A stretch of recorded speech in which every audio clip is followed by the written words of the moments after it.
Cavaleri, and we are presenting our game Naturalize.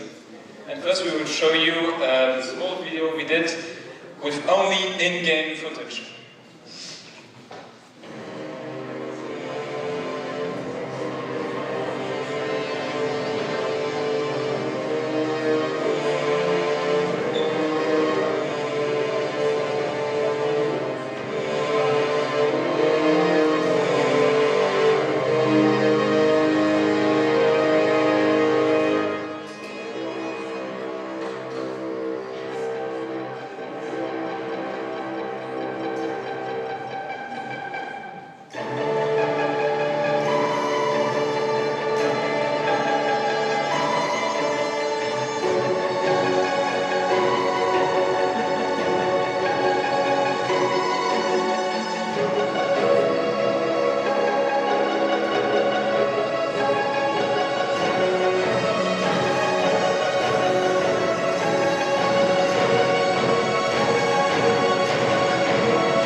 So the village of Schmutzab that you see down here is created in the 1900s, and it's in a very peaceful and untouched mountainous area.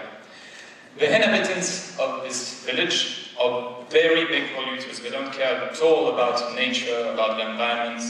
They constantly pollute. All this pollution is starting to have a big effect on the surrounding nature, and it's really starting to make nature angry. It's having an heavy impact on the nature too. The glaciers are starting to melt away due to this warming effect caused by the pollution. So your goal in this game is to play as nature and give the village of Schmutzab some payback. You have until 2099 to destroy the village before the glaciers melt away. Your ammunition are avalanches, as you see here, that you can trigger from the surrounding glaciers.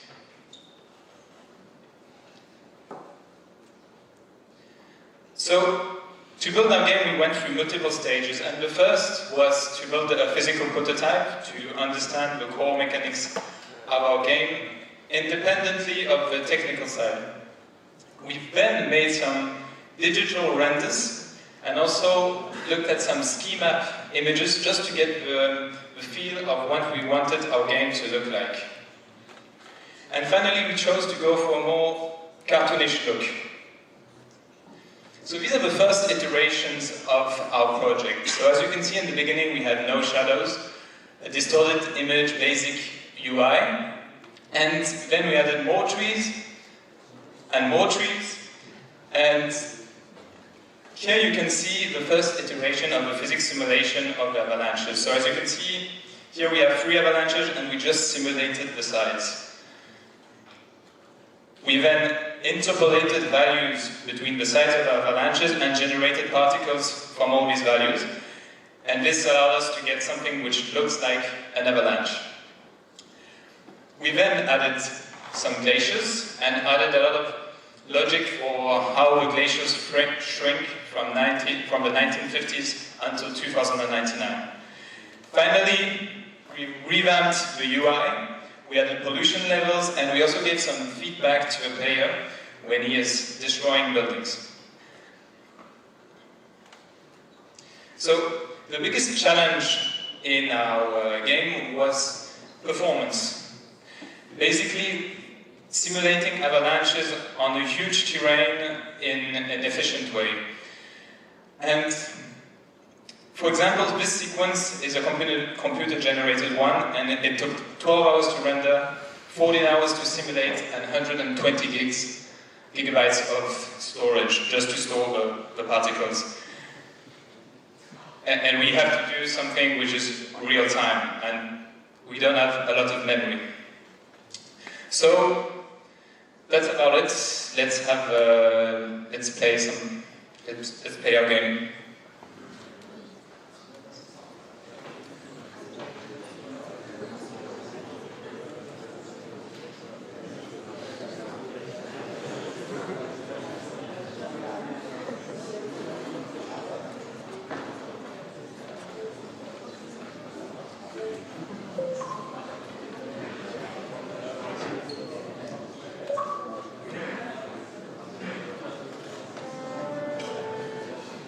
So to simulate avalanches, to approximate the simulation of avalanches, we basically just simulated the sides, and then we interpolated at each stage of avalanches values in between them. So actually, at each frame in an image, we are only simulating 2 physical points of avalanches, and all the rest is just interpolation playing out. What we did for this demo is, as you can see, performance is a big point in our game. The loading time is very long.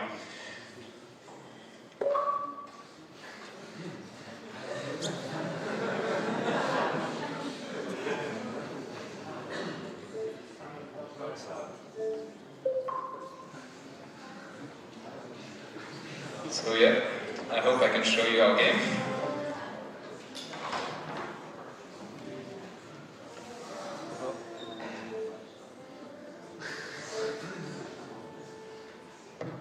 So yeah, we've sped up the whole game demo that we have here, so it's much faster.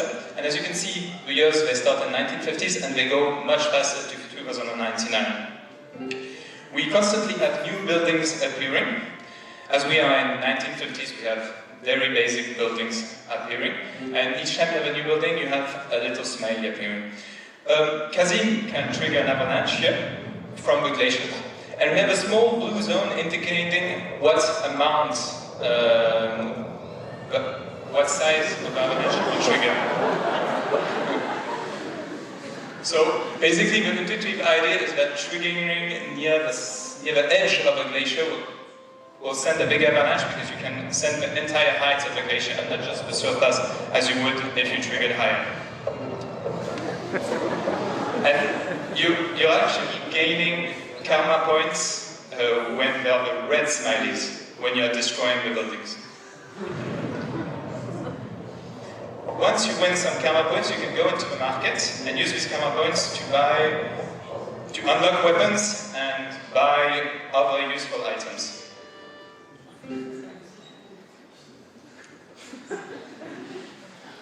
So as you see, here we jump directly to level 9. So we have some new buildings appearing, and these new buildings, as you go further in the game, they always pollute a bit more. So the pollution level that you see at the top right, you have a pollution level. You mustn't go further than this level.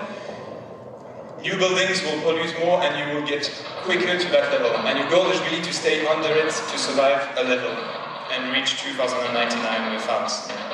And here, Kasim is showing another weapon, because we don't only have avalanches.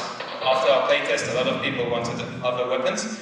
And we have what we call a snowball, which you just throw down and it explodes down. Here we also have a defense mechanism for a village. So at a certain level, the village will start defending itself and spawn some protections.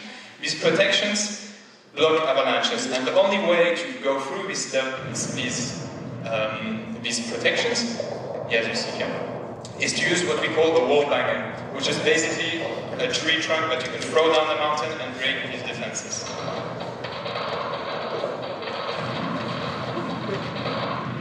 Yeah. And then you can continue destroying the village. So, thank you for your attention. Feel free to come and play our game afterwards. If you want to destroy the village as much as we want, just join us. Thank you very much.